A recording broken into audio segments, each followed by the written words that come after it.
selamat jumpa kembali setelah 2 hari libur ya. Hari ini kita mau lanjut bahan kita, koloid. Minggu lalu sudah pembagian koloid atau jenis-jenis koloid, sifat-sifat koloid. Sekarang kita mau lihat, ada yang disebut dialisis.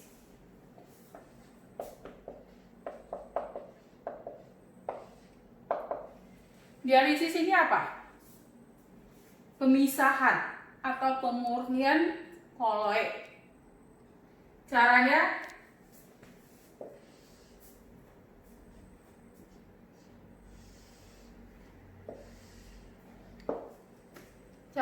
itu koloid dimasukkan dalam suatu kantong.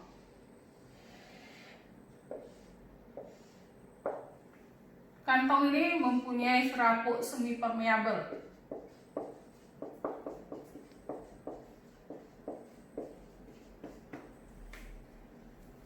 Kalian di biologi sudah belajar serabut semi permeabel.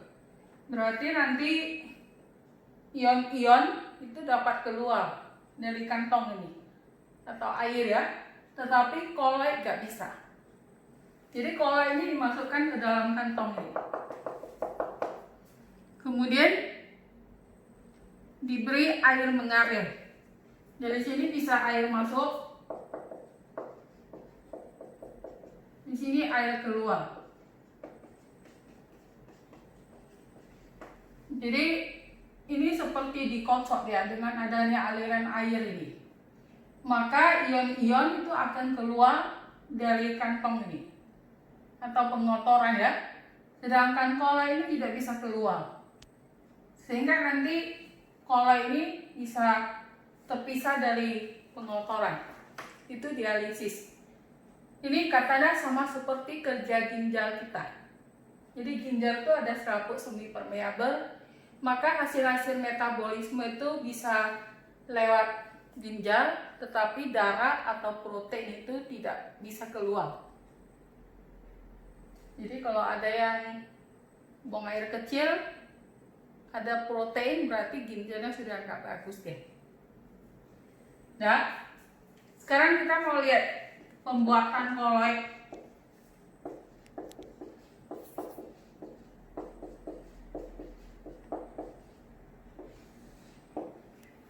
Pembuatan koloid ini ada 2.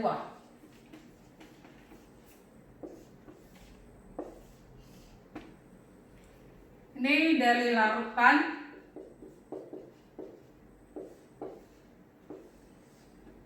Dibuat menjadi koloid. Ini disebut cara kondensasi. Kemudian bisa dari suspensi diubah menjadi koloid. Ini disebut cara dispersi.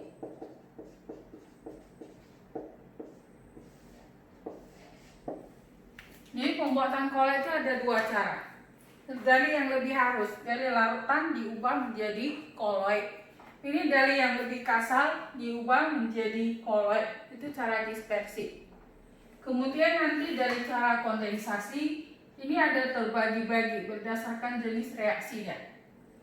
Misalnya berdasarkan reaksi redox. Kemudian bisa berdasarkan reaksi hidrolisis. Kemudian bisa berdasarkan reaksi dekomposisi rangkap.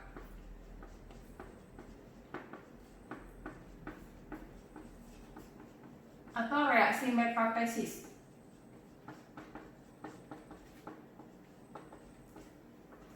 Selanjutnya bisa penggantian pelarut.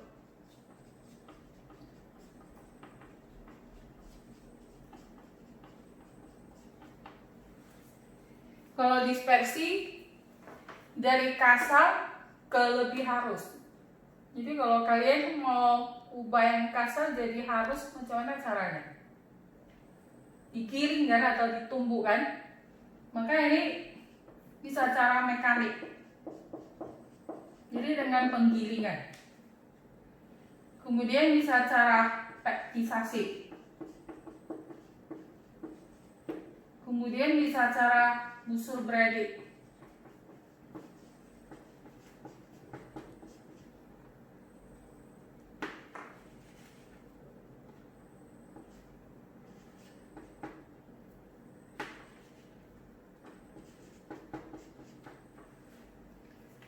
Ya, kita lihat ya, kalau cara kondensasi berdasarkan reaksi redoks. Ini contoh reaksinya.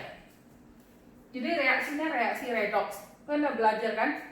Reduksi oksidasi. Jadi lihat hasilnya ini. Hasilnya ini padat cair. Jadi ini adalah sol padat dalam cair, sol belerang.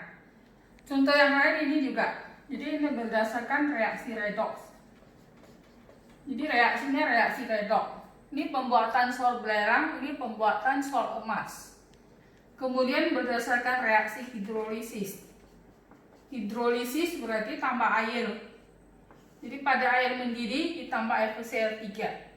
Maka ini terbentuk ini juga solid dalam cair, sol. Ini juga sol ya, sol emas. Kemudian berdasarkan metatesis atau dekomposisi lengkap. Contohnya ini, jadi reaksi penggaraman ya. Ini juga terbentuk sol AS2AS3. Ini penggaraman garam tambah asam. Yang keempat, penggantian pelarut kemana? Penggantian pelarut ini bisa sini aja ya.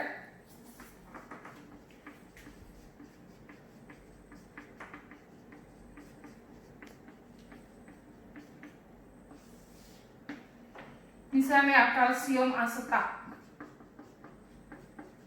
Kalsium asetat dia dalam air larut ya.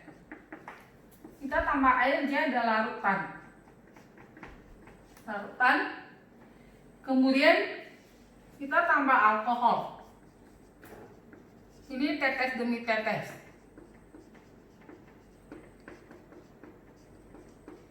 Karena dia tidak larut dalam alkohol, maka dengan penambahan alkohol maka dia akan membentuk koloid. Dan hasil koloidnya itu adalah gel.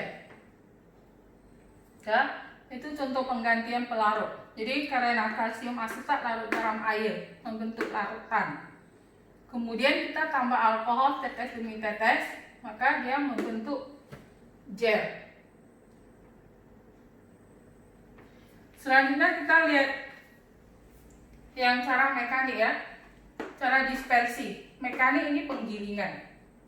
Penggilingan biasa ya, misalnya dari sol serbuk digiling, nanti dia terbentuk koloid. Kalau peptisasi apa? Peptisasi ini ada penambahan zat pemeptisasi. Jadi seperti AlOH3. Ini berupa endapan dia. Endapan kan besar dia.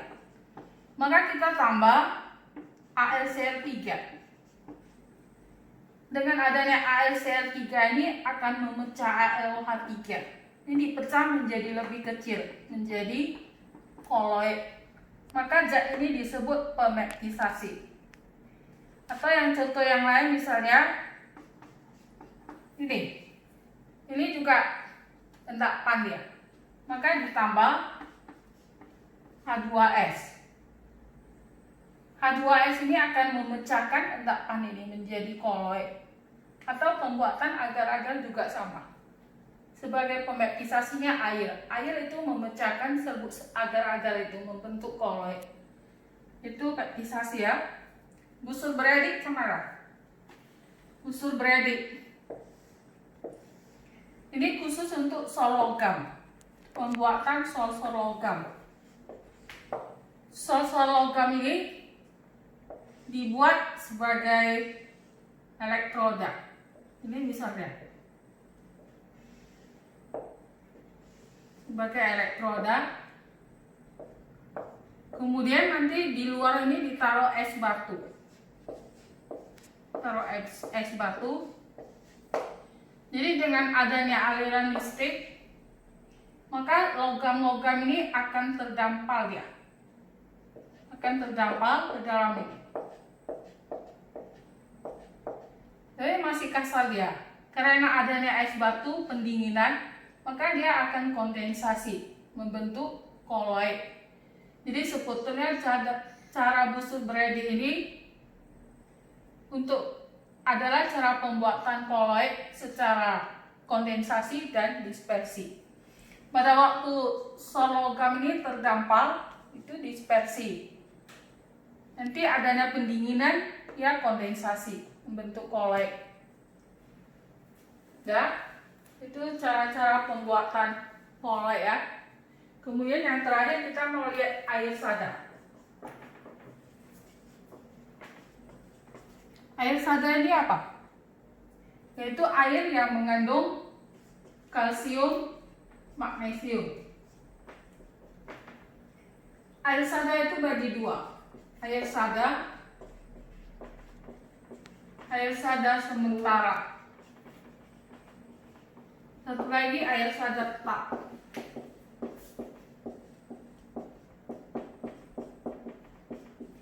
Apa bedanya? Dua-duanya ada mengandung kalsium, magnesium. Ini juga sama. Bedanya kalau yang sementara anionnya itu bikarbonat. Sedangkan yang tetap itu bukan bikarbonat, bisa CaCl2, bisa CaSO4 atau MgCl2, MgSO4.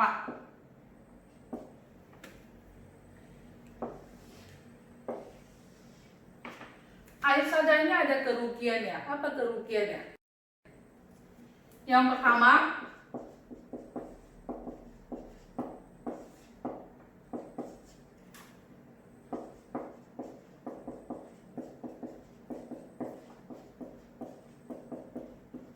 jadi kalau kita cuci tangan pakai air sada, pakai sabun, maka sabunnya tidak akan berbuih atau berbusa. Kan nggak enak kan kalau cuci tangan nggak ada busanya. Jadi memboroskan sabun dia. Yang kedua, memboroskan bahan bakar.